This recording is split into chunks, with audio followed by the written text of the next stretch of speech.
গাজার যুদ্ধ শুরুর পর থেকে ইসরায়েলি সেনাদের মধ্যে আত্মহত্যার ঘটনা নজিরবিহীনভাবে বেড়ে গেছে বলে নতুন প্রকাশিত সরকারি তথ্য থেকে জানা গেছে।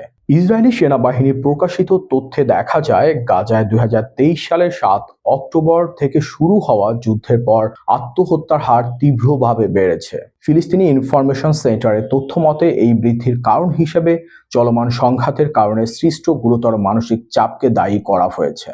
দেশটির সরকারি পরিসংখ্যান অনুযায়ী 2023 সালের 7 অক্টোবর থেকে বছর শেষ পর্যন্ত 7 জন সক্রিয় সেনা সদস্য আত্মহত্যা করেছেন। 2024 সালে আরও 21টি আত্মহত্যার ঘটনা রেকর্ড করা হয়েছে।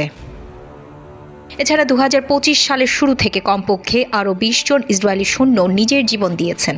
যুদ্ধের আগে ইসরায়েলি বাহিনীতে বার্ষিক গড় আত্মহত্যার সংখ্যা ছিল প্রায় 12 জন। বর্তমান পরিস্থিতিতে তার হার প্রায় দ্বিগুণে পৌঁছেছে বলে দেখা যাচ্ছে।